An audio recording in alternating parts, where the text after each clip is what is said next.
دوستو history with آسی میں آپ سب کا خیر مقدم ہے۔ آج میں آپ کو بتاؤں گا ایران کی تاریخ کے بارے میں کہ ایران کی تاریخ اصل میں ہے کیا۔ بنیادی طور پر اس چیز کو ہم لے کر آگے چلیں گے، لیکن اس سے پہلے آپ سے گزارش ہے کہ اگر آپ نے ہمارے چینل کو ابھی تک سبسکرائب نہیں کیا تو ہمارے چینل کو لازمی سبسکرائب کر کے بیل آئیکن پر ضرور کلک کریں۔ زمانہ قدیم میں ایران فارس کے نام سے مشہور اور ایک وسیع و عریض سلطنت پر مشتمل تھا۔ زمانے کے ساتھ ساتھ اس پر کئی اقوام حملہ آور ہوئیں اور اپنی تہذیب و تمدن کے اثرات اس ایرانی سرزمین پر چھوڑ گئے۔ یہ عربوں، سلجوق، ترکوں، منگولوں اور افغانیوں کے قبضے میں رہا، تاہم ایرانیوں نے اپنی انفرادیت اور شناخت ہمیشہ برقرار رکھی۔ آثار قدیمہ کے لحاظ سے یہاں 16,000 سال پہلے آباد انسانی بستیوں کا سراغ ملا ہے۔ 6 صدی عیسوی میں یہاں ترقی یافتہ معاشرہ وجود میں آیا جو شہروں پر بھی مشتمل تھا۔ ایران میں کئی شاہی خاندان نے حکومت کی، ان میں سے سب سے پہلا قابل ذکر شاہی خاندان خامشی ہے۔ اس کی بنیاد سائرس اعظم نے رکھی۔ 250 تا 300 قبل مسیح تک اس پر یونانیوں کا قبضہ رہا، پھر پارتھی آئے اور اس کے بعد ان کی جگہ ساسانیوں نے لے لی۔ 7ویں صدی عیسوی میں مسلمانوں نے ساسانیوں سے حکومت چھین لی۔ وقت نے دارا بدلا اور ایرانی، سلجوقی، ترکوں، منگولوں اور تیمور لنگ کے قبضے میں آ گیا۔ صفوی دور حکومت میں ایرانی معاشرہ کئی بنیادی تبدیلیوں سے گزرا۔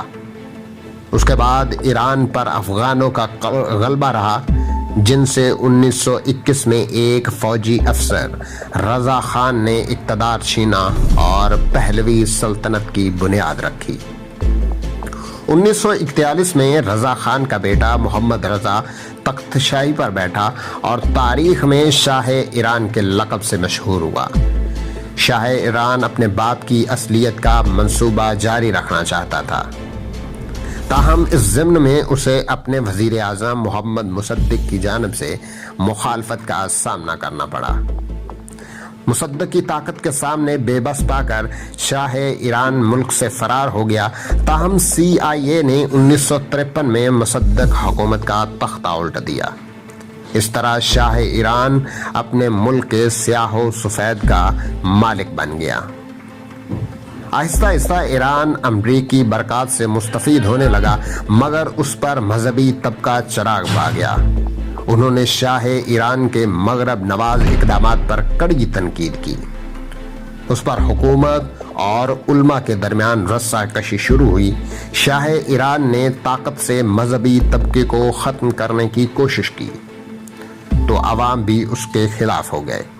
اس صورت میں آیت اللہ خامنائی نے ایرانیوں پر زور دیا کہ وہ شاہ ایران کی آمرانہ حکومت کا خاتمہ کر کے اسلامی اصول اور قوانین پر مبنی حکومت قائم کریں۔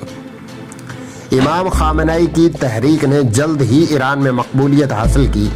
2 سال کے زبردست تصادم کے بعد آخرکار 1989 میں شاہ ایران ہجرت کرنے پر مجبور ہو گیا۔ چونکہ شاہ ایران کا سب سے بڑا حمایتی امریکہ تھا، اس لیے قائم شدہ اسلامی حکومت اور ایران کے درمیان شروع سے ہی ٹھنی رہی۔ ایران کو پس پردہ روس اور چین کی حمایت حاصل ہے، جس کی وجہ سے ایرانی حکومت نے امریکہ اور اسرائیل کی جارحانہ اور ناجائز پالیسیوں کے خلاف آواز بلند کرتی رہی ہے۔ وقت گزرنے کے ساتھ ساتھ یہ مخالفت بڑھتی چلی گئی۔